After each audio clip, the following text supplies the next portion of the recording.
David Letterman não é simplesmente uma lenda. É o batimento cardíaco inquieto e ineludível da televisão noturna americana. É a força cortante e afiada que não apenas reescreveu toda uma era, mas transformou 6.028 noites em um monumento cultural destinado a perdurar muito além de nossa própria existência. Durante 33 anos ininterruptos, ele não foi um mero apresentador, mas um ritual sagrado, uma tábua de salvação, o pulso noturno de milhões de pessoas. Ele fundiu um humor absurdo e cáustico com uma humanidade brutalmente honesta e desarmante, uma combinação tão potente que conseguiu remodelar o próprio DNA do entretenimento de late night, surgindo de uma escuridão humilde para alcançar a mesa abençoada e quase sagrada que um dia pertenceu a Johnny Carson. Letterman ascendeu com uma vontade teimosa e inabalável. Ele o fez mesmo quando a dúvida, a pressão implacável e a maquinaria impiedosa da televisão ameaçavam arrastá-lo para o abismo. No entanto, sua ascensão teve um custo, um preço tão brutal que deixaria cicatrizes permanentes em qualquer homem. A perda privada que o atingiu como uma lâmina afiada e a subsequente crise pública que rachou seu mundo. Golpes tão ferozes que seus ecos ressoaram muito depois que a última risada desapareceu do palco. Agora, aos 78 anos, justamente quando o mundo acredita que ele finalmente encontrou a paz, longe dos holofotes do estúdio, uma sombra nova e inquietante começa a se estreitar discretamente ao seu redor, um mistério que só o tempo poderá desvendar. É quase cruel a forma como o destino pode plantar um medo mortal dentro de uma pessoa muito antes que ela compreenda o seu nome. David Michael Letterman nasceu em 12 de abril de 1947, em Indianápolis, Indiana. Ele o fez em um modesto lar de classe média do meio-oeste, que por fora parecia a personificação da simplicidade e da estabilidade. Mas dentro dessas paredes silenciosas, habitava um terror que nenhuma criança deveria ter que suportar. Seu pai, Harry, um florista de voz suave, sofria de uma doença cardíaca grave muito antes que a medicina moderna pudesse oferecer tratamentos eficazes.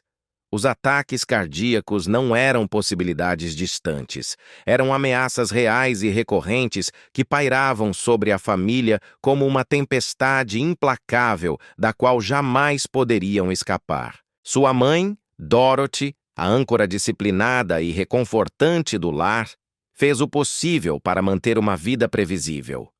Mas nem mesmo sua firmeza pôde silenciar o medo constante de que, a qualquer momento, o coração danificado de Harry simplesmente cedesse. Os Letterman tinham 3 filhos, uma filha mais velha, David no meio, e uma irmã mais nova. No entanto, mesmo em suas risadas e brincadeiras, a sombra da doença de Harry sempre estava presente. Enquanto a maioria das famílias se preocupava com dinheiro ou trabalho, esta família vivia com o terror de que um ataque repentino e sem aviso pudesse roubar-lhes o homem que amavam. Por volta de 1958, quando David se aproximava dos 11 anos, a verdade se tornou inconfundível. A doença piorava. A estabilidade de seu lar parecia frágil, esticada e enfraquecida pelos sustos médicos e pelas conversas sussurradas a portas fechadas. Não eram pobres, mas viviam com cautela, cada gasto medido, cada alegria contida. Isso se devia ao fato de que cada ano trazia consigo outro episódio cardíaco, outra chamada de ambulância, outra noite em que Harry agarrava o peito e todos ficavam paralisados pelo terror. Anos mais tarde, David falou dessas noites com uma honestidade trêmula que cortava o ar. Eu me deitava ouvindo-o e acordava ouvindo-o. Eu estava sempre esperando por más notícias. Esse medo o moldou com precisão cirúrgica. Ele aprendeu a dormir levemente, a contar os segundos entre as respirações de seu pai, a ouvir a menor mudança no ritmo de um homem cuja vida podia parar entre um batimento e o seguinte. O ensino médio no início dos anos 60 não serviu para aliviar a carga que ele carregava. Na Broad Ripple High School, Ele deslizava pelos corredores sem ser visto. Alto, silencioso, inseguro. Um garoto que raramente levantava a mão, cuja mente estava sempre meio ancorada em casa, perguntando-se se seu pai havia conseguido passar o dia. Ele aceitou pequenos empregos depois da escola, repondo prateleiras ou fazendo entregas por alguns poucos dólares, o que lhe ensinou muito cedo o quanto as pessoas comuns trabalhavam apenas para manter a vida estável. O humor se tornou seu refúgio, seu primeiro e mais sólido escudo contra a ansiedade que o consumia. Suas piadas eram rápidas e afiadas, não nascidas da confiança, mas do medo. Eram uma forma de manter as pessoas rindo para que não pudessem ver o tremor latente sob a superfície. Décadas depois, ele admitiria sem rodeios: o humor me manteve em movimento, evitou que eu pensasse demais. Essa tensão interna, esse terror envolto em sagacidade, tornou-se o modelo exato do icônico cômico que o mundo viria a adorar. E, no entanto, sob toda essa incerteza, algo extraordinário estava se formando. O coração imprevisível de Harry ensinou David a ler uma sala com uma precisão assombrosa, a perceber a tensão antes que mais alguém a sentisse, a antecipar o desastre na menor mudança na respiração ou na linguagem corporal. Esses instintos se tornariam mais tarde a espinha dorsal de seu lendário timing cômico. A modéstia de sua criação o manteve com os pés no chão. A instabilidade que o espreitava por baixo o aguçou. Sua vida inicial não foi marcada pela pobreza ou pelo caos, mas pelo conhecimento brutal de que a pessoa que ele mais amava podia desaparecer em um instante. Esse conhecimento, o medo constante da perda súbita, perseguiu-o até a idade adulta.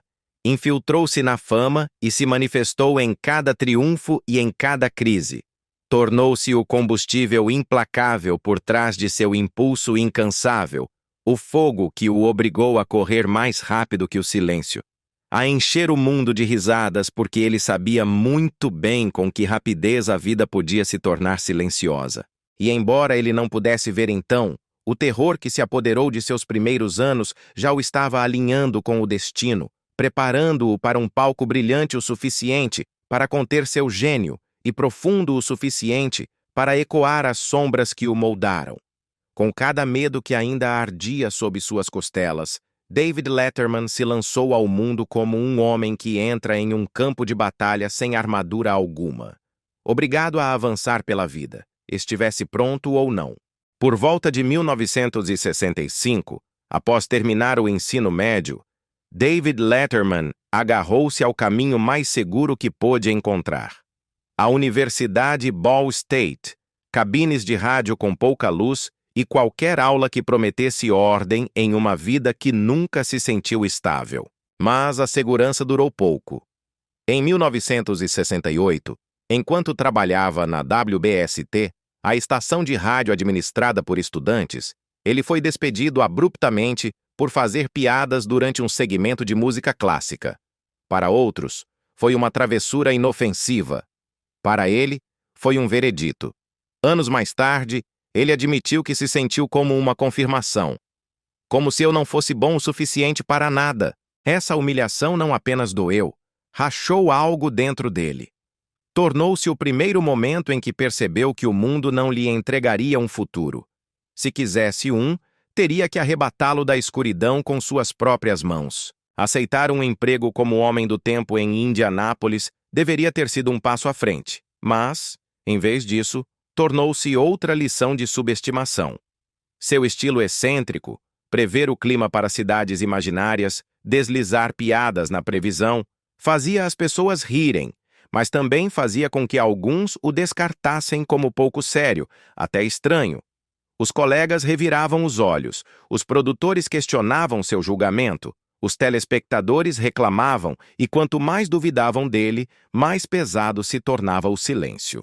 Ele se sentia preso em uma vida que não lhe caía bem, preso em uma versão de si mesmo com a qual não queria morrer. Comecei a pensar que talvez isso fosse tudo o que eu viria a ser. Ele recordou mais tarde. Era um tipo de desespero silencioso e sufocante. O tipo de desespero que não explode, mas que corrói. Então, em 1975, aos 28 anos, ele fez o impensável. Deixou tudo para trás. Amigos, rotina, conforto. Cruzou o país até Los Angeles. Sem garantias, sem contatos, sem mapa. Apenas um carro enferrujado, uma pequena pilha de dólares e um sonho tão frágil que parecia um batimento que podia perder a qualquer momento. No entanto, Los Angeles o recebeu com uma indiferença gélida. No Comedy Store, ele se apresentava para as salas tão vazias que podia ouvir o garçom limpando copos. Algumas noites, ninguém ria. Algumas noites, ninguém sequer levantava a cabeça. Eu nunca senti que pertencia àquele lugar, ele confessou.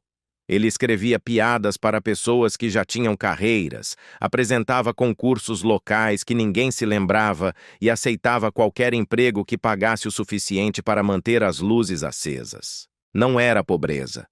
Era pior. Era uma incerteza tão implacável que parecia caminhar sobre gelo fino que podia quebrar sob ele a qualquer instante. Cada público silencioso, cada audição falhada, cada porta que se fechava em seu rosto o talhava mais profundamente, o tornava mais afiado, mais duro. Forjou-o em um homem que continuava de pé muito depois que a maioria teria desistido. Então, chegou 1980, o momento que deveria tê-lo lançado ao estrelato, mas que quase o destruiu. Letterman fez um teste para o papel principal em Airplane. Apertem os cintos, o piloto sumiu.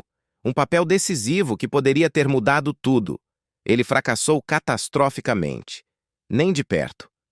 Ele saiu para o sol brilhante da Califórnia, sentindo-se exposto, destroçado, humilhado. Aquele foi o dia em que pensei que talvez eu tivesse forçado minha sorte até onde podia ir, ele disse. E por um momento, ele acreditou. Acreditou que o caminho havia terminado ali, em uma sala de casting que não o queria. Mas o destino estava observando nas sombras que ele pensou que o engoliriam. Sua sagacidade estranha, seu timing imprevisível, a inteligência silenciosa sob os nervos.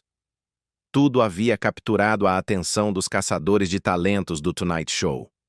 E naquele mesmo ano veio a ligação.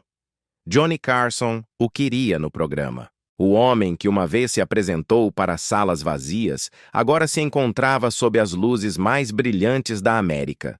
Não porque foi sortudo, mas porque cada contusão, cada rejeição, cada noite solitária em Los Angeles o estava afiando para aquele momento exato. Isso não foi acaso. Isso não foi sorte. Este foi um homem que caminhou através do fogo, recusou-se a cair e saiu forjado em algo extraordinário. No instante em que pisou no palco de Carson, tudo pelo que ele havia lutado nas sombras finalmente explodiu em um fulgor de brilhantismo. Pela primeira vez em sua vida, David Letterman sentiu que o mundo, finalmente, estava se curvando em sua direção. O que começou como uma única aparição como convidado no Tonight Show detonou em um tremor cultural palpável.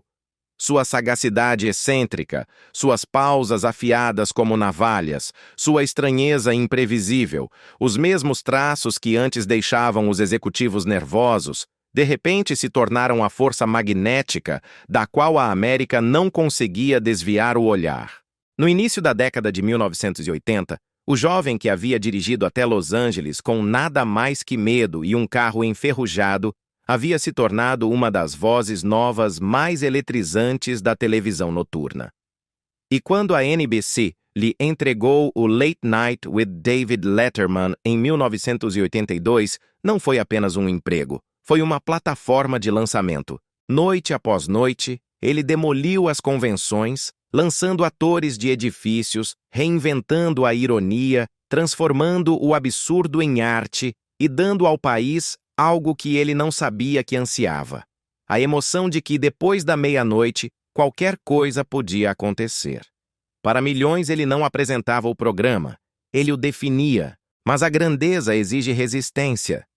E Letterman pagou com suor e noites de insônia. Por trás de cada risada, havia um homem competindo contra o tempo, o medo e a exaustão de uma transmissão noturna que não permitia hesitação. Os roteiros eram escritos, destruídos, reconstruídos e unidos de forma frenética, até segundos antes de ir ao ar. Mais de uma vez ele se encontrou no camarim com ambas as mãos pressionadas contra o balcão, respirando com dificuldade através do pânico que nunca permitiu que a audiência visse. Algumas noites eu não sabia se conseguiria fazer de novo, ele admitiu mais tarde. Uma verdade silenciosa, forjada por anos, de superar-se até a exaustão. As salas de roteiristas trabalhavam muito depois da meia-noite. Os ensaios se fundiam com as gravações. Algumas noites, as risadas batiam como um trovão. Outras noites, cortavam como o silêncio. Mas ele subia naquele palco de qualquer maneira. Centenas de noites, depois milhares, porque a América o esperava, confiava nele, precisava dele. E a ascensão só se tornou maior. Quando David deixou a NBC e lançou o The Late Show with David Letterman na CBS em 1993, ele não apenas mudou de emissora, ele mudou todo o panorama da televisão americana. A CBS fez uma aposta histórica de $42 milhões por ele, depois gastou milhões mais reformando o Ed Sullivan Theater, até convertê-lo em um palácio digno de sua presença. Sua marquise iluminou a Broadway como uma coroa. As multidões davam a volta no quarteirão. Os executivos celebraram índices de audiência que superaram as projeções. Para a década de 2000, o salário anual de Letterman disparou para além dos $30 milhões, e sua companhia de produção gerou receitas que impulsionaram seu patrimônio pessoal para a assombrosa cifra de $400 milhões. Uma fortuna construída inteiramente a partir do talento, da garra e do trabalho incansável. De ser um jovem que se apresentava por dinheiro de bolso em salas meio vazias, ele havia se tornado uma das figuras mais bem pagas e mais influentes da história da televisão. E ainda assim, ele se agarrava a padrões impossíveis. Eu sempre senti que um mau programa poderia tirar tudo de mim, confessou. No entanto, a cada noite ele cumpria, perspicaz, audaz, brilhantemente humano, e então, em algum lugar dentro do turbilhão de 6.028 episódios, 22 anos na CBS e mais de 3 décadas redefinindo o entretenimento americano, ele alcançou uma altura que apenas um punhado de artistas na história chega a tocar. Sob as luzes ofuscantes do estúdio, com os aplausos sacudindo as vigas do Ed Sullivan Theater, ele se erigiu não meramente como um apresentador, mas como uma instituição. Um homem que havia pegado o humor absurdo e o havia transformado em um monumento cultural. Mas mesmo as maiores carreiras são sombreadas por uma única ferida, do tipo que nunca desaparece, nunca se suaviza. E para David Letterman, essa ferida foi a noite em que a cadeira que o mundo acreditava ser sua foi entregue a outra pessoa.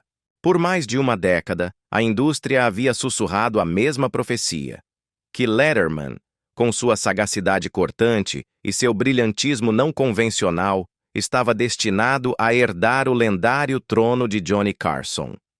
O próprio Carson o admirava, o elogiava, confiava nele. Viu em David a faísca, a malícia e a imprevisibilidade que haviam definido seu próprio reinado. E para milhões em todos os Estados Unidos, parecia quase pré-escrito que, quando o rei do late night finalmente se aposentasse, a coroa cairia de forma natural, sem esforço, nas mãos de David. Redações inteiras o davam como certo. Os especialistas de Hollywood o tratavam como uma certeza. Os espectadores assumiam que era apenas uma questão de tempo. Mas o destino, como Letterman aprenderia, nem sempre honra as expectativas. Em 1992, quando Carson anunciou sua aposentadoria, Hollywood paralisou. Os jornais imprimiram previsões em primeira página. Os críticos declararam Letterman o herdeiro legítimo. E pela primeira vez em sua vida, David se permitiu imaginar o que significaria sentar atrás da mesa que havia moldado seus sonhos desde seus primeiros dias na radiodifusão. No entanto, atrás das portas fechadas dos escritórios executivos da NBC, estava se desenvolvendo um cálculo diferente. Um moldado não pela tradição ou pelo sentimento, mas por temores contratuais, pressão da emissora e a iminente possibilidade de perder Jay Leno para um rival. Quando o anúncio, ao vivo, repentino e inconfundível, de que Jay Leno, e não David Letterman, assumiria o Tonight Show foi divulgado, o choque atravessou o mundo do entretenimento como uma explosão sísmica. Os jornalistas prenderam a respiração. As manchetes explodiram. Os fãs colapsaram as centrais telefônicas pela incredulidade. E no meio dessa tempestade estava David, atingido por um silêncio muito mais pessoal do que o barulho exterior. Eu me perguntei se talvez eu simplesmente não fosse o suficiente, ele diria mais tarde. Um sussurro de dúvida que calou mais fundo do que qualquer crítica pública. Os dias que se seguiram ao anúncio de Jay Leno foram um estudo de graça sob a laceração. David não atacou, não condenou a NBC, não desabou sob o peso da humilhação. Em vez disso, ele se apresentou para trabalhar todas as noites como se nada dentro dele tivesse quebrado. Contava piadas com um timing constante, sorria para as câmeras, saía do palco com dignidade. Mas aqueles que o conheciam melhor viram o que a América não viu. A quietude em seu camarim, a pesadez atrás de seus olhos, as longas pausas depois que os aplausos se desvaneciam. Hollywood sussurrava com incredulidade. Os espectadores de longa data se sentiram traídos em seu nome. O próprio Johnny Carson expressou sua decepção. No entanto, apesar de tudo, David carregou o peso sozinho. A dor desconcertante de perder um sonho, não porque ele tivesse falhado, mas porque a estratégia havia vencido o sentimento. A decisão foi de negócios, não pessoal. Mas os negócios não perdoam o coração que ferem. E pela primeira vez em sua carreira meteórica, David Letterman se confrontou com um futuro que parecia incerto, frágil e imerecidamente doloroso. E então veio o momento que o redefiniria. O momento em que a CBS interveio na história, reconhecendo seu valor, mesmo quando ele lutava para reconhecê-lo em si mesmo. A CBS chegou com uma oferta impressionante. Um contrato histórico de 42 milhões, um palácio recém-restaurado no Ed Sullivan Theatre e controle criativo completo para construir um programa inteiramente seu. Foi mais do que um novo emprego. Foi restauração, foi vindicação. Foi o universo respondendo a uma ferida com uma possibilidade deslumbrante. Em 1993, David Letterman saiu da NBC com sua dignidade intacta, seu orgulho inabalável e seu futuro brilhando mais do que nunca. E quando The Late Show with David Letterman estreou na CBS, o país sentiu o impacto instantaneamente. Multidões cercando o quarteirão, índices de audiência disparados. Os críticos o chamaram de o renascimento do late night, e milhões de espectadores sintonizavam todas as noites para presenciar um homem que havia transformado a rejeição em reinvenção. A energia era elétrica, a risada mais forte, o programa mais agudo, audaz e livre, como se finalmente tivesse entrado no espaço que sempre esteve destinado a comandar. Ele não havia herdado a cadeira de Carson. Ele havia construído seu próprio trono, maior, mais brilhante e forjado não pelo destino, mas por uma resiliência forte o suficiente para ofuscar a ferida que uma vez ameaçou quebrá-lo. É uma ironia cruel que um homem possa sobreviver às batalhas mais ferozes da fama e, no entanto, ser desfeito pela dor mais silenciosa atrás de sua própria porta. Muito antes que o mundo risse com um de seus monólogos, David Letterman encontrou uma certeza mais suave em Michelle Cook, a namorada do colégio que acreditou nele quando ele não tinha nada a oferecer além de potencial. Eram incrivelmente jovens, mal adolescentes, escolhendo um ao outro não por estratégia, mas por instinto. Em 1968, com os bolsos quase vazios e os corações absurdamente cheios, casaram-se em Indianápolis, entrando na idade adulta com móveis de segunda mão, sanduíches compartilhados, sonhos sussurrados e uma frágil confiança de que o amor poderia superar as circunstâncias.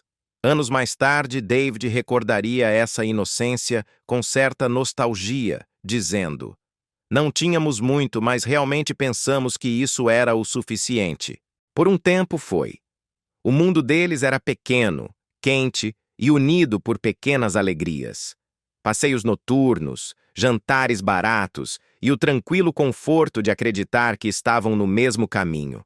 Mas a esperança, por mais sincera que seja, só pode levar um casamento até certo ponto."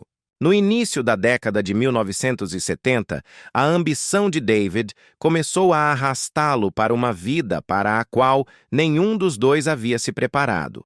O que começou como aulas de radiodifusão se tornou trabalho no rádio, depois na televisão, depois no universo imprevisível da comédia stand-up. Cada passo ascendente o afastava 1 centímetro mais do lar que compartilhavam. A mudança para Los Angeles em 1975 marcou o momento em que seus caminhos realmente se separaram. Para David, Los Angeles era uma porta. Para Michelle, era um país estrangeiro. Ela realmente tentou construir uma vida lá, mas a cidade parecia barulhenta, cortante e indiferente. E através de tudo, ela viu David desaparecer em audições, sessões de escrita que se estendiam além da meia-noite e clubes de comédia cheios de fumaça, onde contava piadas para multidões que mal levantavam a cabeça. As noites ficaram mais longas, as conversas mais curtas.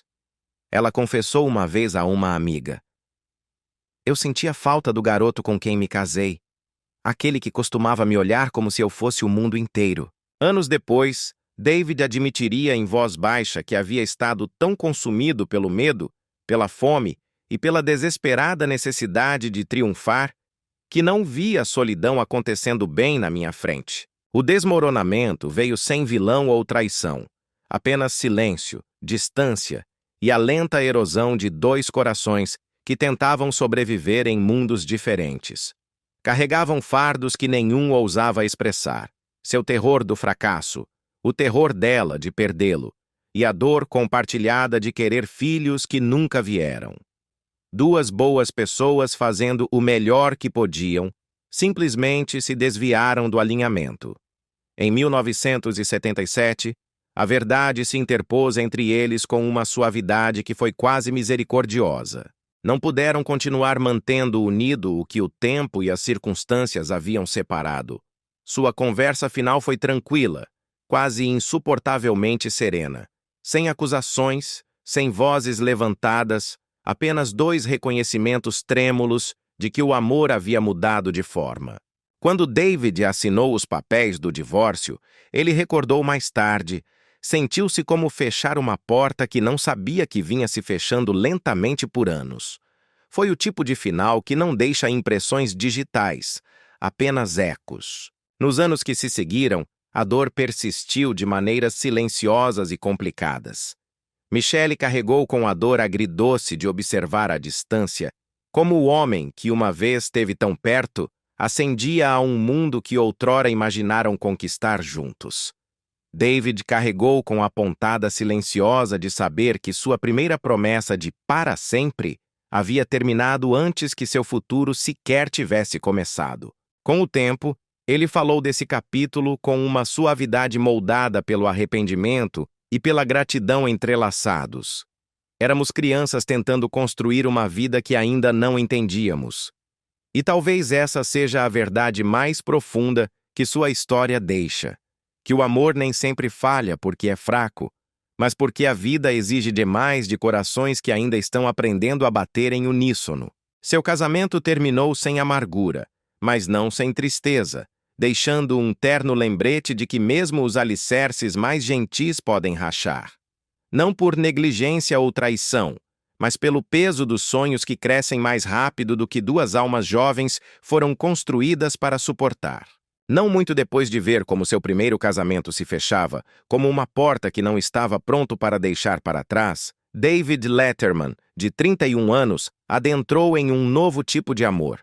O tipo que não chega em silêncio, mas que de repente enche uma sala com uma luz da qual você não havia percebido que estava vivendo sem ela. O que começou em 1978 como uma simples associação criativa entre David e a escritora e produtora Meryl Markle ascendeu quase instantaneamente em algo mais profundo, mais brilhante e incrivelmente raro.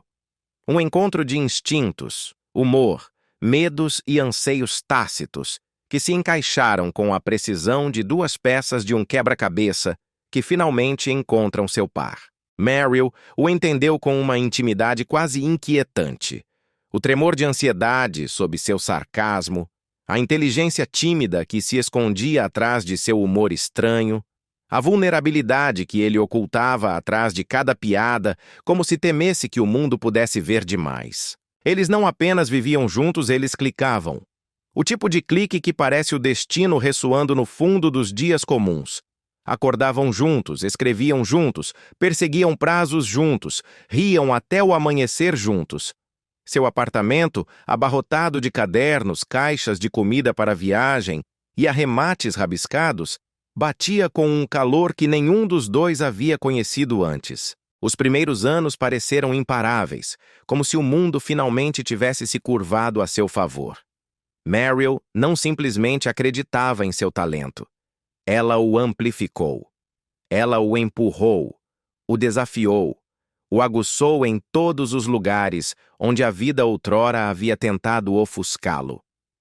Muitos dos conceitos que definiram a voz de David, o tom não convencional, os giros surrealistas, o absurdo brilhante, nasceram às 2h da manhã naquela pequena cozinha. 2 xícaras de café esfriando ao lado de pilhas de ideias que estavam muito animados para terminar.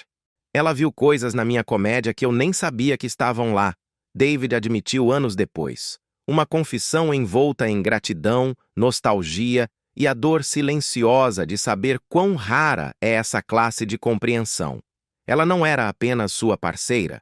Ela era a faísca, o espelho, a arquiteta do humor que milhões chamariam um dia de essência Letterman. E naqueles anos luminosos, parecia que nada, nem o medo, nem a exaustão, nem o barulho do mundo, poderia tocar a vida que estavam construindo juntos. Mas o amor forjado no resplendor da ambição frequentemente aprende uma verdade cruel. Quanto mais brilhante arde uma vida, mais frias se tornam as sombras para a pessoa que está logo atrás dela. À medida que David ascendia mais alto ao longo da década de 1980, com os intermináveis ensaios, as reescritas frenéticas, a pressão impiedosa de um programa que exigia uma nova versão dele a cada noite, Meryl sentiu o chão sob seu mundo compartilhado começar a tremer. A fama não o tornou cruel, tornou-o indisponível, consumido, arrastado incessantemente por expectativas para as quais nenhum dos dois estava preparado.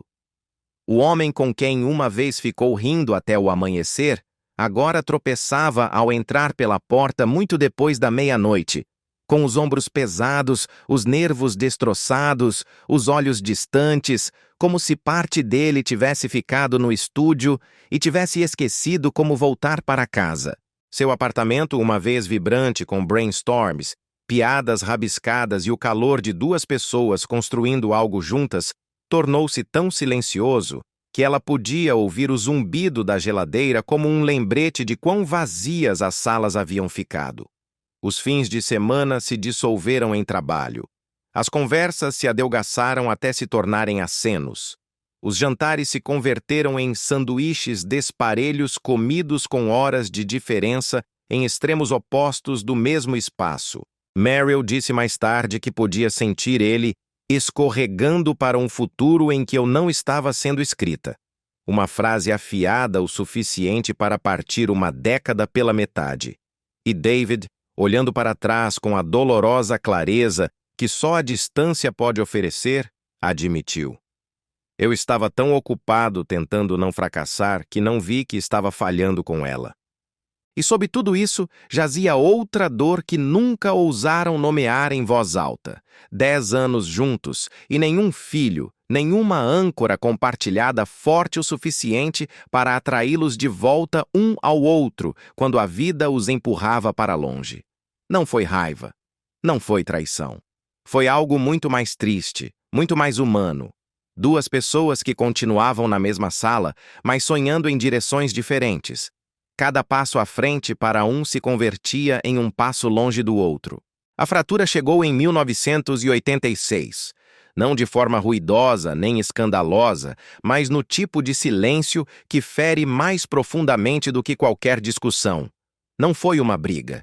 Não foi uma traição gritada em uma sala. Foi a mudança lenta e inconfundível que ocorre quando alguém novo entra em uma vida já ligada a outra pessoa. Regina Lasco não irrompeu com estrépito. Entrou no mundo de David plenamente consciente de que ele tinha uma parceira de 10 anos. E, no entanto, sua presença, intencional ou não, alterou o ar entre ele e Meryl de maneiras que nenhum deles pôde negar. Ela não era maliciosa, mas também não era inconsciente. E, às vezes, isso só é suficiente para que a gravidade se incline, mesmo sem que se cruze uma única linha. Meryl sentiu antes de compreender. Um tom suavizado quando David dizia o nome de Regina, uma hesitação em sua voz quando lhe perguntava sobre seu dia, um brilho em seus olhos que ainda a olhavam, mas que já protegiam uma parte de si mesmo que ela já não podia alcançar. Uma tarde na mesa de sua cozinha, a mesma mesa onde uma vez construíram piadas e futuros lado a lado, ela observou como seu olhar se desviava um momento a mais, como seu sorriso chegava a um batimento muito tarde. Nessa frágil pausa, a verdade bateu com uma clareza devastadora. Ele estava falando com ela, mas pensando em outro lugar. Esse foi o momento em que eu soube, ela disse mais tarde. Eu estava recordando a vida que tínhamos e ele estava imaginando a vida para a qual estava se movendo. Regina não foi a causa de seu desmoronamento, mas foi o sinal inegável de que o desmoronamento havia começado. Em 1988, depois de 10 anos de amar, construir, sonhar e sobreviver juntos, chegaram a uma verdade que nenhum queria expressar. Sua conversa final foi dilacerante em sua doçura. Sem acusações, sem raiva, apenas a quietude insuportável de duas pessoas que outrora tiveram o futuro uma da outra, percebendo que já não podiam carregar o presente uma da outra. David, dividido entre a culpa e a inevitabilidade, arrumou uma pequena mala com as mãos trêmulas de um homem que entendia exatamente o que estava perdendo. Não apenas uma parceira, mas a pessoa que havia moldado as melhores partes de seu ser.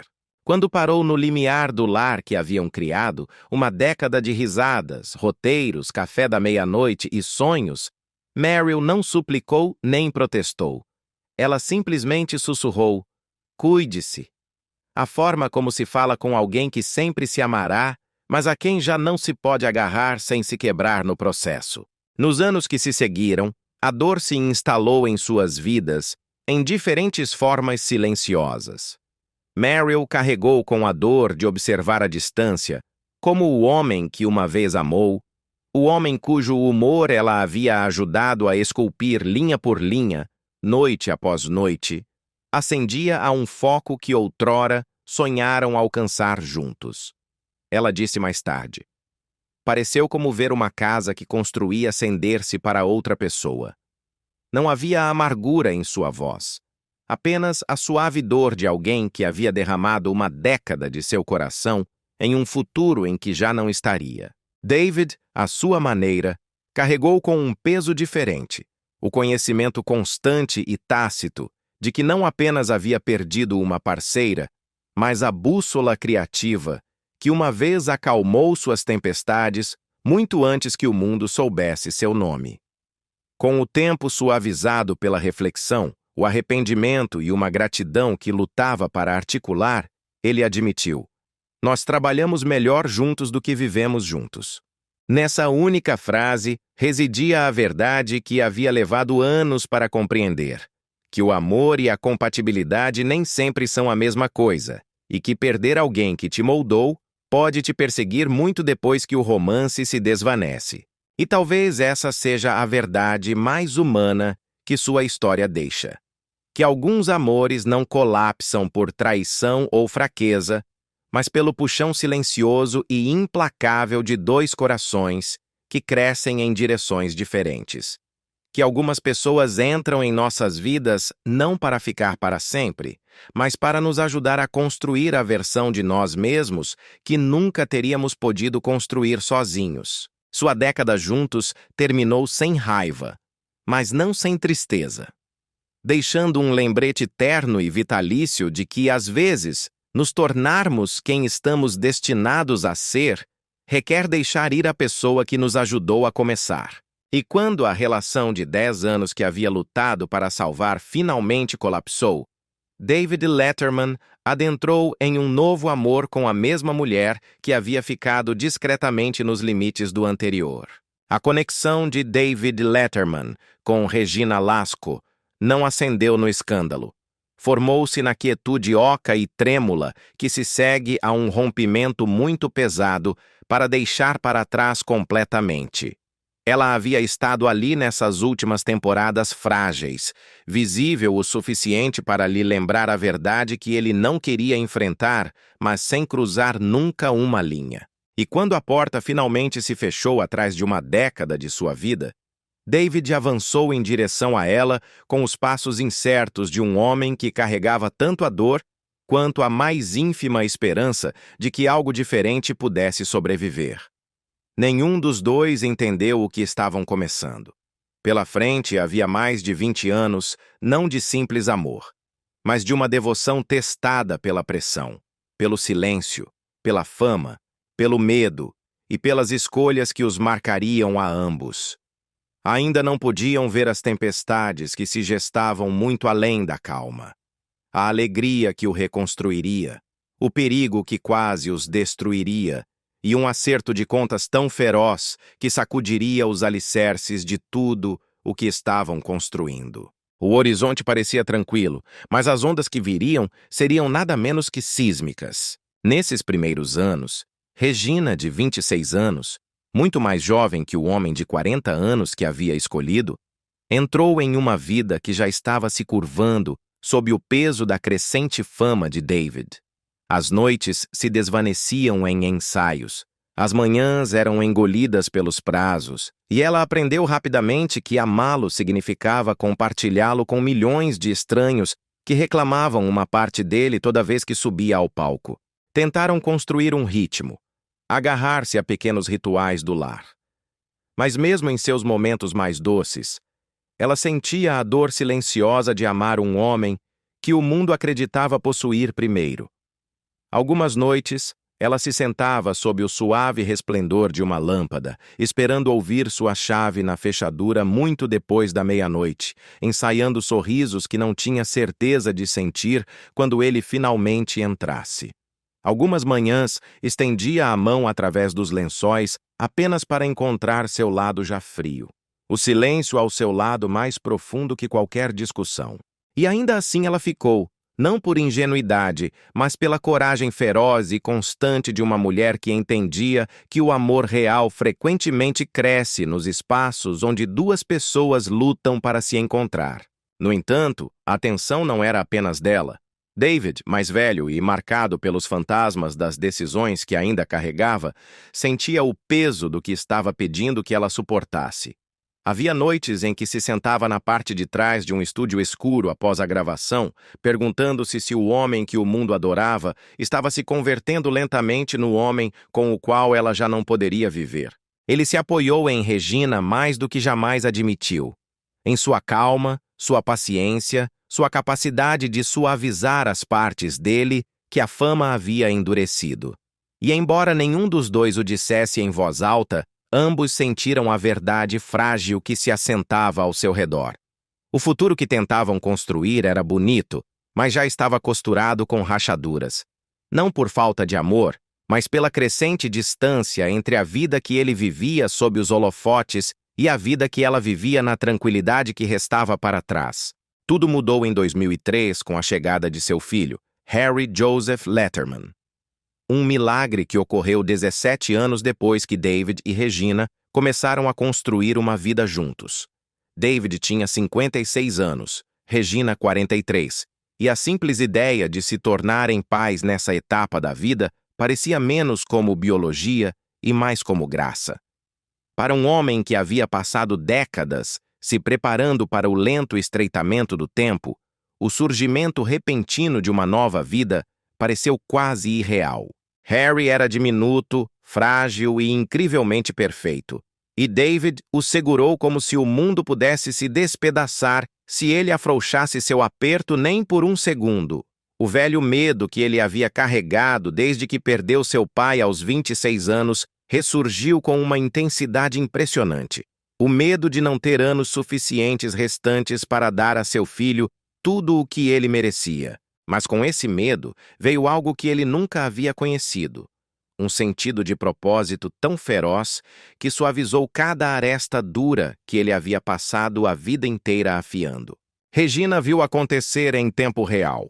O sarcasmo diminuindo, o cinismo derretendo, a armadura rachando, para revelar um homem mais gentil e humano do que aquele com o qual o mundo ria todas as noites. Ele aquecia mamadeiras, passeava pela casa ao amanhecer, aprendeu a embrulhar cobertores com a mesma precisão que outrora reservou para os monólogos. Harry não era apenas seu filho. Era seu único filho. O presente tardio que eles haviam parado de esperar em silêncio. O centro de um universo que não sabiam que ainda lhes era permitido ter. E então, em 2005, esse universo foi ameaçado de uma maneira que nenhum dos dois poderia ter imaginado. Um homem arquitetou um plano para sequestrar Harry e exigir 5 milhões, mirando na criança precisamente porque era o tesouro que David e Regina haviam passado a vida protegendo. A polícia interveio antes que a tentativa começasse. Nenhum dano ocorreu. Não houve contato. Mas o terror de saber o quão perto o perigo havia estado deixou uma marca que nunca desapareceria completamente. David, que havia permanecido imperturbável através de guerras de audiência, política de emissoras e controvérsias nacionais, se encontrou tremendo sob um medo que não podia afastar com uma piada. Ele admitiu mais tarde com uma voz que mal podia controlar.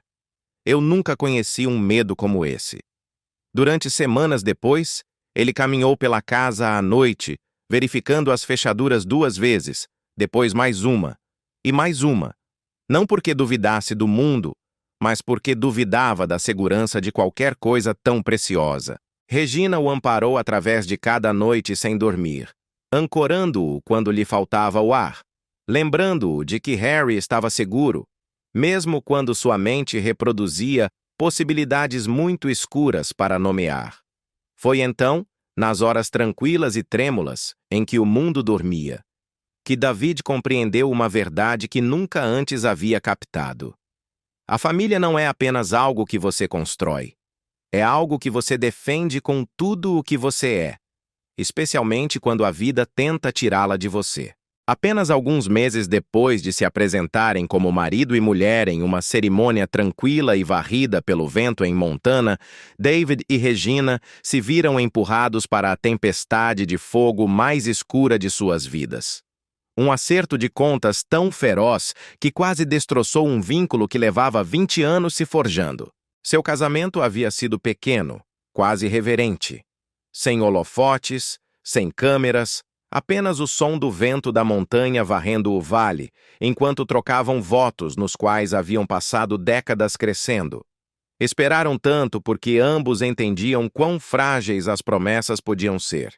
David, perseguido pelas fraturas de seu passado.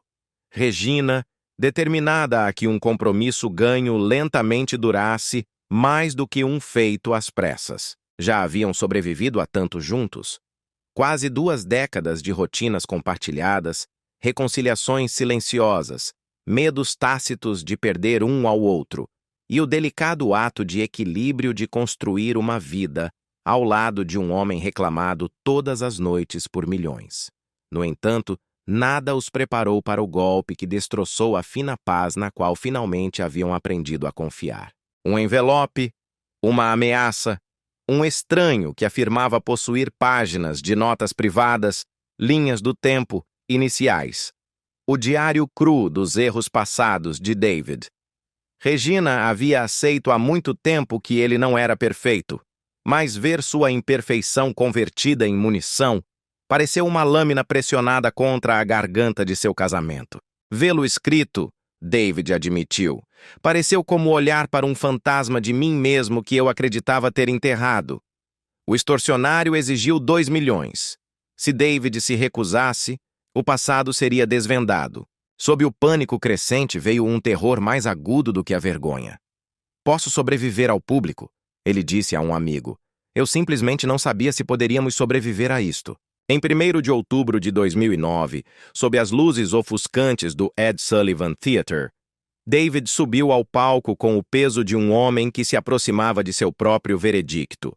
Durante 5 segundos de silêncio, ele se sentou atrás da mesa que havia entregue risadas a milhões e lutou para respirar como alguém que se afoga à vista de todos. Quando finalmente falou, sua voz tremeu com uma vulnerabilidade que a América nunca havia escutado. Eu feri a pessoa que mais amo, ele disse. E esta noite, a verdade tem que importar mais do que meu orgulho. Ele confessou por completo, sem disfarces, assumindo cada ferida que havia causado à mulher que lhe havia dado 20 anos de lealdade inabalável. Nos bastidores, Regina estava de pé em frente a um monitor, com uma mão pressionada contra o peito, preparando-se como se cada palavra pudesse quebrar algo dentro dela. Eu não sabia se estava vendo ele desmoronar ou se finalmente estava dizendo a verdade. Ela admitiria mais tarde. Em questão de horas, o mundo pegou fogo. As manchetes arderam em todas as emissoras. Os programas matinais dissecaram cada frase. Os comentaristas especularam, ridicularizaram, defenderam. Tornou-se um dos momentos mais explosivos da história da televisão. E enquanto os Estados Unidos consumiam o espetáculo, a polícia de Nova York se aproximava silenciosamente do extorsionário, o produtor da CBS News, Robert Joe Halderman, prendendo-o em uma operação secreta enquanto aceitava um pagamento falso. Mais tarde, ele foi sentenciado a 6 meses de prisão. A justiça foi rápida, mas a justiça não pôde reparar a fratura que a ameaça havia aberto. Dentro de seu lar, o silêncio se instalou como a geada invernal, cortante, imóvel, implacável. Algumas noites, Regina lhe dava as costas na cama, a distância entre eles mais fria do que qualquer vento de Montana que varreu o dia de seu casamento. Outras noites, ela se sentava sozinha sob o suave resplendor de uma lâmpada, ouvindo o zumbido da geladeira e perguntando-se se o amor tinha um ponto de ruptura no qual nunca havia ousado acreditar. David se movia pelos corredores como um homem meio perseguido, desfeito por um arrependimento do qual não podia escapar. Você pode pedir desculpas ao mundo, ele murmurou a um amigo. Mas o único perdão que importa é o da única pessoa que não te deve. E o perdão, quando finalmente começou, não veio como uma onda, mas como uma sequência de pequenas misericórdias. Uma xícara de chá compartilhada ao amanhecer. Uma conversa que não terminava em silêncio. Uma mão apoiada alguns momentos a mais sobre a mesa entre eles. Então, uma noite, quando a distância entre eles pareceu mais ampla do que os anos que haviam sobrevivido, Regina sussurrou as palavras que os salvariam. Eu não estou pronta, mas estou disposta. Às vezes, estar disposto é a coisa mais corajosa que 2 corações feridos podem fazer. Nesse inverno, contundidos, mas intactos, avançaram não como recém-casados, mas como sobreviventes, escolhendo um ao outro não porque fosse fácil, mas porque o amor, em sua forma mais verdadeira, é um ato de coragem que se repete diariamente. Embora o mundo recorde 2009 como o ano em que David Letterman caiu, aqueles que entendem o coração humano sabem a verdade mais profunda. Foi o ano em que ele aprendeu a se levantar. Não como uma lenda, nem como uma figura pública, mas como um homem imperfeito que escolheu a honestidade sobre o ego, a devoção sobre o medo, a humildade sobre o colapso. E hoje, em 2025, 39 anos desde que se encontraram pela primeira vez e 16 anos desde que finalmente disseram o sim, David e Regina permanecem lado a lado. Mais tranquilos agora, mais velhos, mais suaves, seu vínculo moldado não pela perfeição, mas pela resiliência. Talvez essa seja a lição que sua história deixa. O amor não é a ausência de erros. É o milagre de escolher ficar. O casamento não é um refúgio da imperfeição. É uma verdade cruel da vida que algumas perdas não apenas quebram um homem. Elas o esvaziam do próprio mundo em que ele se sustenta. E para David Letterman, essa perda atingiu em 2005, quando Johnny Carson, o mentor a quem nunca ousou chamar de pai, a estrela polar que havia seguido por décadas, escorregou silenciosamente para fora deste mundo. Muito antes que a fama o coroasse, antes das guerras com a NBC, antes dos escândalos e dos triunfos, Carson havia sido a figura que moldava tudo.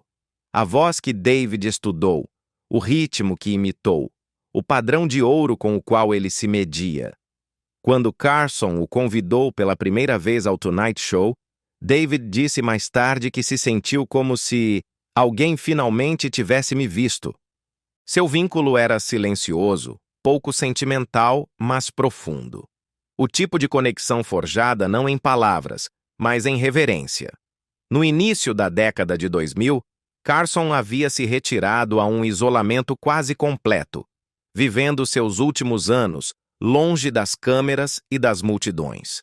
No entanto, ele continuava assistindo Letterman fielmente, não ocasionalmente, mas todas as noites. Raramente falavam, mas Carson enviava piadas a David em segredo, sem assinar, sem anunciar, como se passasse bênçãos de um trono distante. David as prezava com uma reverência que nenhum prêmio podia igualar. Ele não me devia nada, disse uma vez, mas ainda assim se importava. Então, em 23 de janeiro de 2005, veio a ligação. Carson havia morrido aos 79 anos. O enfisema o havia levado. Sem conversa final, sem despedida, apenas um silêncio repentino e ensurdecedor, onde uma presença imponente havia estado. David não chorou em público.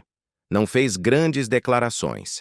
Em vez disso, sentou-se sozinho em seu escritório, olhando uma velha foto de si mesmo no palco de Carson e sussurrou: "Espero que ele soubesse."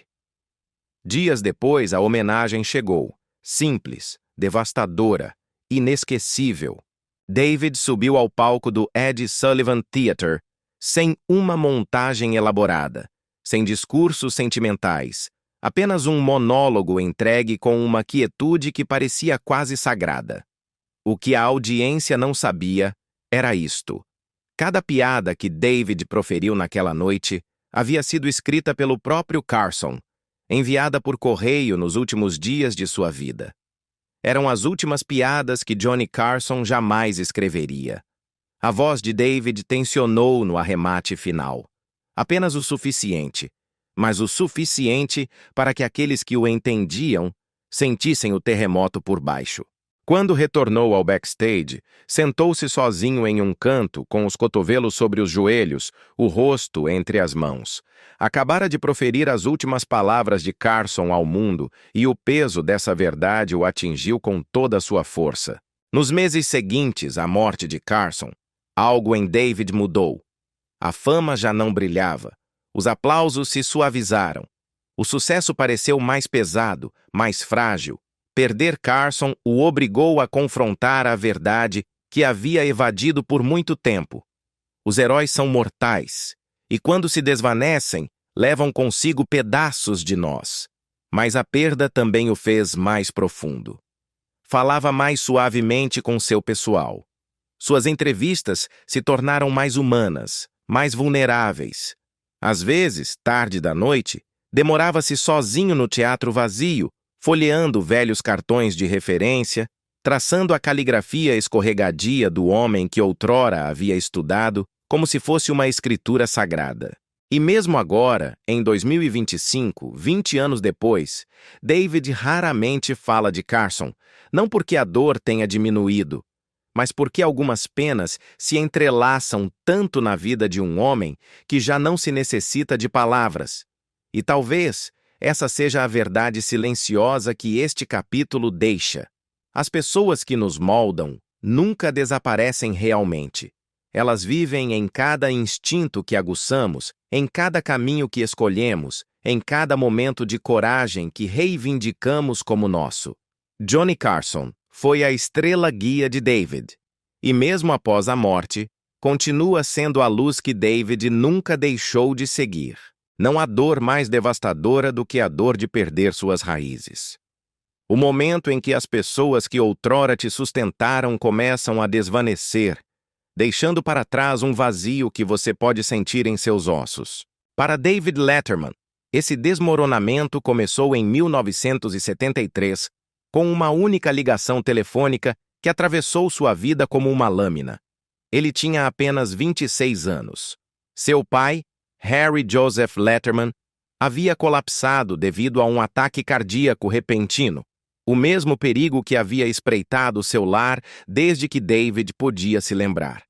Em um momento, seu pai estava cuidando de flores, criando beleza com mãos suaves.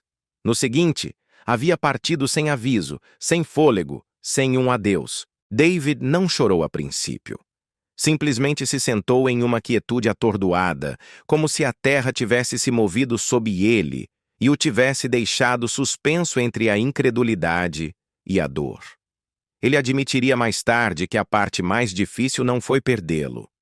Foi tudo o que eu nunca pude dizer. E o medo que criou raízes naquele dia. O medo de que o coração condenado de seu pai agora batesse dentro do seu nunca deixou de sussurrar na escuridão. Quando os médicos lhe disseram décadas depois que ele precisava de uma ponte de safena quádrupla, ele olhou o teto do hospital e murmurou: "Eu sempre soube que este momento chegaria." Não era apenas uma cirurgia. Era uma profecia cumprida. Os anos passaram, mas a perda tem uma forma de voltar. E quando sua mãe, Dorothy Mangering, a mulher calorosa e de sagacidade aguda que outrora iluminou seu programa e o ancorou com sua suave fortaleza do meio-oeste, escorregou em 2017, a dor veio com uma forma diferente. Não houve choque, nem colapso repentino, apenas uma tranquilidade suave e insuportável.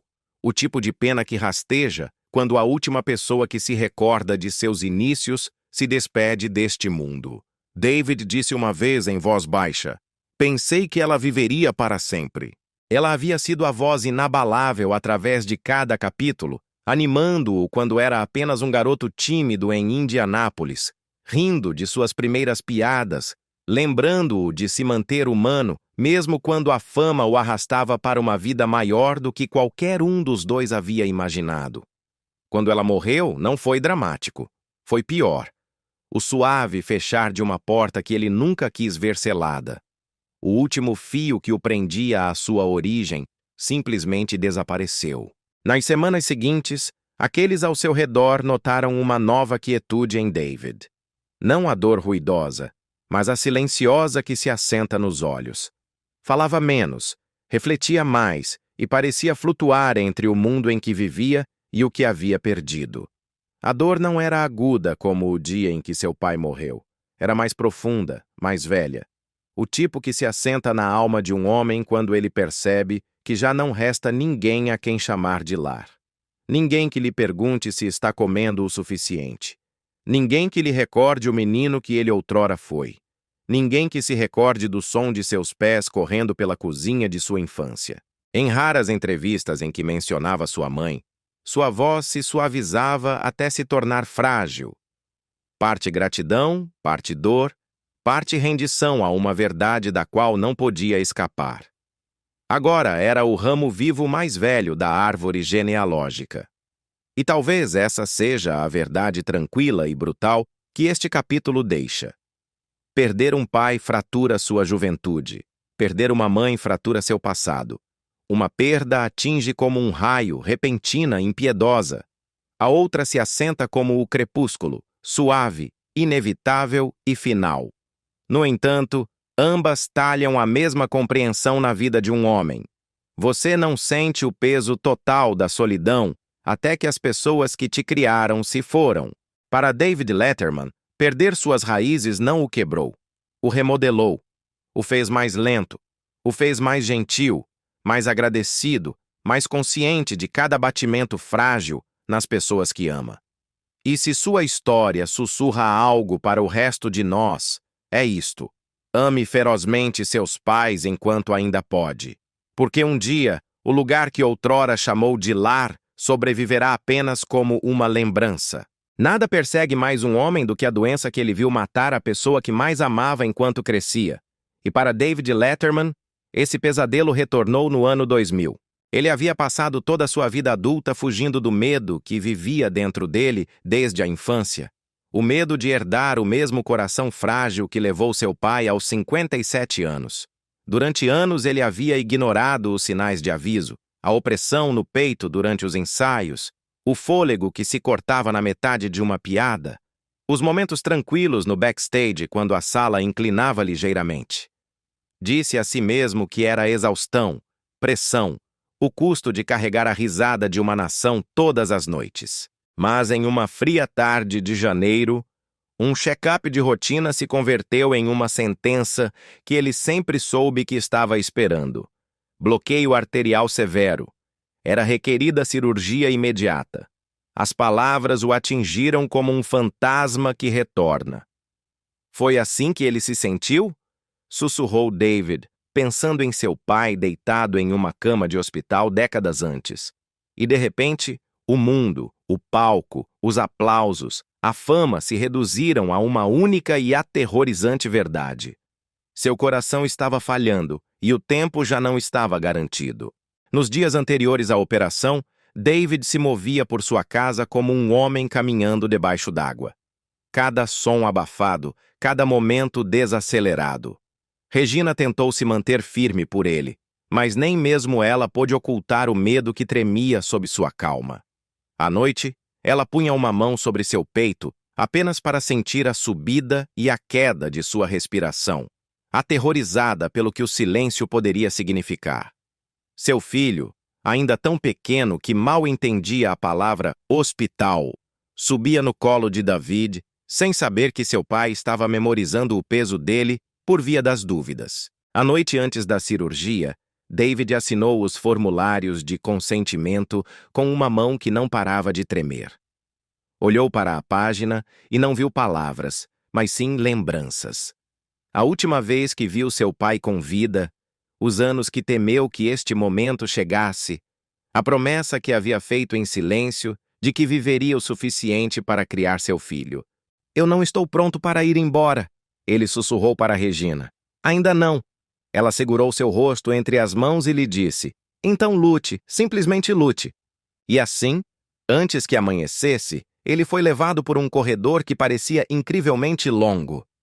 As luzes do teto passavam por cima como uma lenta procissão para um veredito desconhecido. As horas de cirurgia se alongaram como uma eternidade, uma ponte de safena quádrupla, invasivo, perigoso, o tipo de procedimento que redesenha o sentido do tempo de um homem.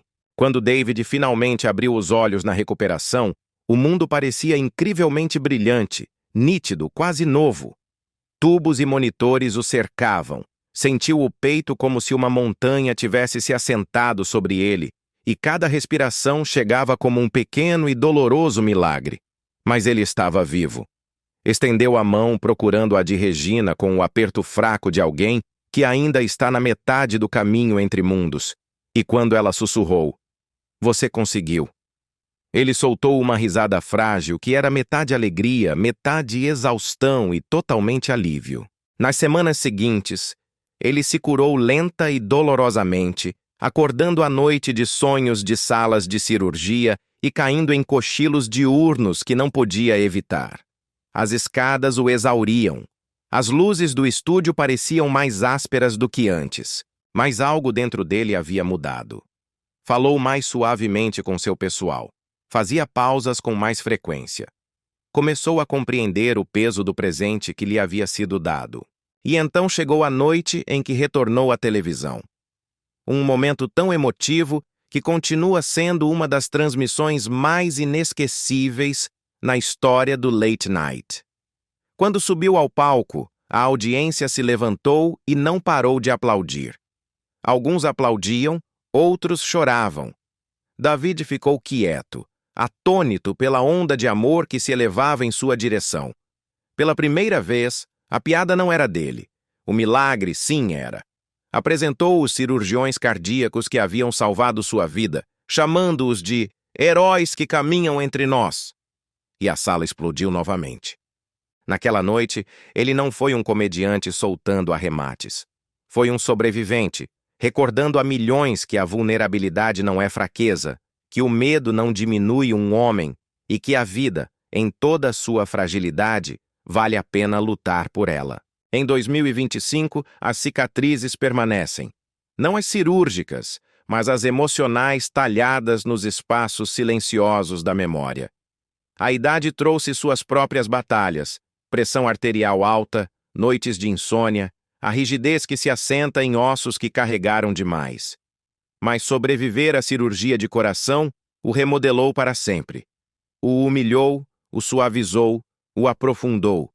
E se sua viagem oferece alguma verdade sussurrada àqueles que lutam suas próprias guerras contra o corpo, é esta. O coração não se define pelo que o quebra, mas pelo que sobrevive. O maior legado de David Letterman não é meramente a risada que ele deu ao mundo, mas a coragem que ele mostrou quando as luzes se atenuaram e seu próprio coração ameaçou parar de bater. Ele escolheu lutar, e ao fazê-lo, recordou a milhões que a vida, mesmo em seus momentos mais frágeis, continua sendo um presente que vale a pena segurar. Agora, aos 78 anos, David Letterman se encontra em um capítulo da vida ao qual outrora duvidou que chegaria. Um capítulo construído não sobre aplausos, mas sobre a resistência, a clareza e uma paz ganha através de tempestades que teriam quebrado homens menores. Seu patrimônio líquido, estimado em cerca de 400 milhões de dólares, não é um troféu, mas uma linha do tempo. Cada dólar carrega o peso de noites tardias, desamores, reinvenções e o implacável esforço de sustentar um legado ao longo de 6.028 programas. Apenas seu império imobiliário conta a história de uma vida reconstruída, tijolo por tijolo. Uma fazenda de 108 acres em North Salem, Nova York, com estábulos para cavalos, uma fazenda restaurada de 8.000 pés quadrados, uma casa de hóspedes de pedra, um lago privado, trilhas arborizadas, uma adega com temperatura controlada e um celeiro convertido onde David escreve, lê e armazena décadas de documentos de sua carreira. Seu rancho em Montana, que se estende por milhares de acres, abriga amplos pastos, uma cabana de madeira, uma lareira de pedra de rio mais alta que um homem e uma vista do horizonte tão vasta que parece estar na borda do mundo. O mesmo rancho onde ele e Regina se casaram em uma cerimônia tranquila longe do barulho de Hollywood. Sua riqueza não é indulgência, é um monumento à persistência. No entanto, a verdadeira riqueza de seus últimos anos não reside no que possui, mas no que finalmente se permitiu sentir. O ritmo de sua vida se suavizou até se converter em algo quase sagrado. A maioria das manhãs, ele caminha pelos caminhos arborizados de sua propriedade de North Salem ao amanhecer, ouvindo o vento se assentar entre as árvores. Prepara café em uma cozinha tranquila onde a velha urgência dos prazos já não flutua no ar. Lê vorazmente. Política, história, qualquer coisa que aguce a mente que outrora usou apenas para criar arremates. A idade trouxe seus próprios companheiros.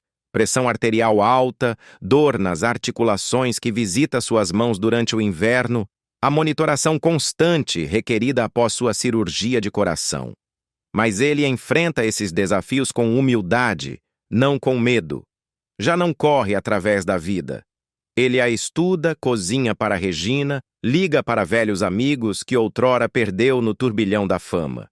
E apesar de sua aposentadoria da televisão noturna, ele continua afiado como uma navalha, aparecendo apenas para conversas que importam, escolhendo a substância sobre o showmanship. A barba que assustou o mundo quando se aposentou se converteu em um símbolo desta nova vida. Um homem já não moldado por Hollywood, mas pela tranquila dignidade do tempo. Com a idade, a generosidade se converteu em um dos pilares de seu caráter. Embora raramente fale disso, David doou milhões para pesquisa médica, programas de saúde cardíaca, apoio a veteranos, conservação ambiental, reconstrução de desastres e inúmeras iniciativas educativas, incluindo os centros de comunicação e os fundos de bolsas de estudo que estabeleceu na Universidade Ball State, sua alma mater. Também redigiu um testamento que reflete não o espetáculo, mas a paz. Harry estará provido, Regina estará segura, e uma porção significativa de seu patrimônio se destinará a iniciativas beneficentes de longa data, muito depois que ele se for. A aposentadoria não silenciou sua curiosidade, a aguçou. Ele viaja com Harry para lugares remotos onde ninguém pede uma fotografia, onde pode ser um pai, não uma figura pública. E nesses cantos tranquilos do mundo, frequentemente reflete sobre o arco improvável de sua vida. O garoto tímido, aterrorizado de não poder escapar do destino de seu pai. O homem do tempo com problemas. O comediante rejeitado pelos estúdios. O homem quase desfeito pelo escândalo. O sobrevivente que aprendeu o valor do fôlego, do tempo, da misericórdia e da verdade. E assim, na tranquilidade de seus 70 e poucos anos, David Letterman se erige como algo muito maior do que um ícone da televisão. É um testemunho de perseverança, um lembrete de que a grandeza se constrói a partir de fraturas, não da perfeição, de erros enfrentados com honestidade, não ocultados, e da coragem de começar de novo, mesmo quando o mundo está olhando. Sua vida nos diz que o sucesso pode surgir do nada, que o amor pode sobreviver à verdade, que o tempo suaviza até as feridas mais profundas, e que a cura não é um momento único, mas uma escolha que se repete diariamente. No entanto, o que há dessa nova e perturbadora sombra que paira discretamente sobre ele, o mistério que só o tempo pode revelar? Enquanto Letterman saboreia essa paz, ganha com tanto esforço, a indústria continua sussurrando sobre uma inquietude que transcende a saúde ou as finanças. A sombra não é a doença, mas a pressão contínua de ser uma figura tão influente. Rumores sugerem que o grande arquivo de documentos e gravações de sua carreira que ele guarda em seu celeiro de North Salem é tão vasto e potencialmente revelador que representa um legado latente. Não uma ameaça pessoal, mas o peso da história que ainda tem que organizar e revelar ao mundo, memórias não escritas, entrevistas inéditas e o testemunho completo de suas batalhas com os executivos da NBC que poderiam reescrever a história da televisão mais uma vez. O mistério é se ele alguma vez abrirá essas portas de seu arquivo, desvendando a verdade final de sua vida a um público que ainda o adora. É a última grande cortina que se recusa a fechar. E o mundo espera, em um silêncio expectante, para ver se o narrador escolherá, pela última vez, contar sua própria história sem filtros. Se a história de David Letterman te fez rir, confortou um momento difícil, ou te inspirou com a forma como ele continuou de pé após cada queda, então honre sua jornada com um like, um comentário ou um share. Um pequeno gesto de gratidão por um homem que deu tanto de si mesmo ao mundo. Gostaria que eu tentasse investigar mais a fundo os rumores que cercam o arquivo secreto de David Letterman? De David Letterman? De David Letterman? De David Letterman? De David Letterman? De David Letterman? De David Letterman? De David Letterman? De